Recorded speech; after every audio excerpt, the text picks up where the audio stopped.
Justice Scalia hasn't even been buried, and yet everyone is already fighting over his replacement. Talk about bad manners. But this is politics where there are no etiquette rules, and even if there were rules, everyone breaks them. And get ready, this fight over replacement on the Supreme Court will have blood on the floor. So should President Obama fulfill the constitutional duty and name a successor, or should that decision be left for whomever wins the 2016 election? This next election needs to be a referendum on the court. I plan to fulfill my constitutional responsibilities to nominate a successor. The Senate has a duty to consider that and to decide whether or not to confirm whoever the president nominates. We are not moving forward on the Supreme Court nominee until after this election. This kind of obstructionism isn't going to last. We must replace Scalia with another rock-solid conservative. I cannot imagine that happening under this president. The Democrats don't have clean hands here. Both sides ought to just back off. The Constitution is pretty clear. President makes the appointment, Senate confirms. Let's get on with that business. The president can decide whatever he wants, but I'm just telling you, the Senate's not moving forward on it until we have a new president. Former Speaker of the House, Newt Gingrich, goes on the record. Good evening, sir. Good evening. So do you want to jump into this spat? Should the president appoint someone now? Well, look, the language is important. The president does not appoint. The president nominates. The Senate has to approve. The Senate's not going to approve. And ironically, it was Schumer under George W. Bush who said over a year out we should block anybody except in the most extraordinary circumstances. It was Obama who tried to filibuster Alito. So it's pretty hard for them to come in now with a straight face. But how do you square that though? With you've got President Ronald Reagan appointed Bork, he didn't pass muster, he didn't make it. Then Judge Ginsburg was nominated, he didn't make it, and then Justice Kennedy was nominated, and he made, I think, unanimously so with the Democratic Senate. I don't have to square it. The fact is that it was a time and place where they had worked at it for well over 2 years. The seat was vacant. So this idea that the president has every right to nominate anybody he wants to. The Senate has equal right to reject it. Just ignore it. They don't have to reject it. They can ignore it.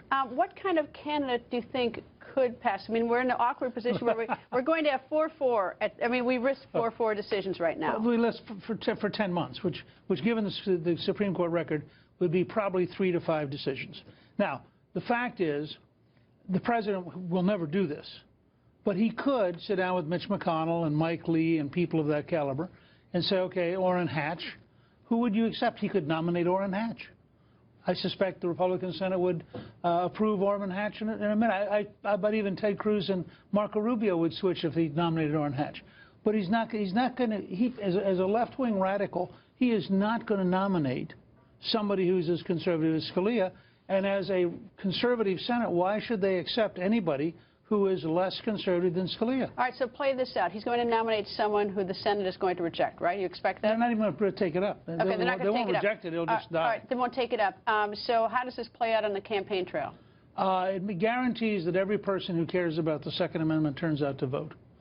I mean, the number of people who are going to turn out when they begin to realize that this is the swing vote that could take away the right to bear arms, that a radical appointed by, and it reminds them that Sanders and Clinton have this enormous potential of nominating a radical, and therefore I think will actually increase the intensity of the turnout.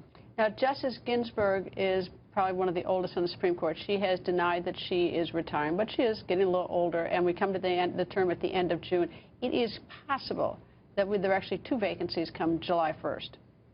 It is possible, in which case you don't have to worry about it, because by the time the court gets around to doing something next year, they'll have 2 new judges. All right, let me ask you about the spat between Senator Ted Cruz and Donald Trump today. Donald Trump says he's unstable and a liar.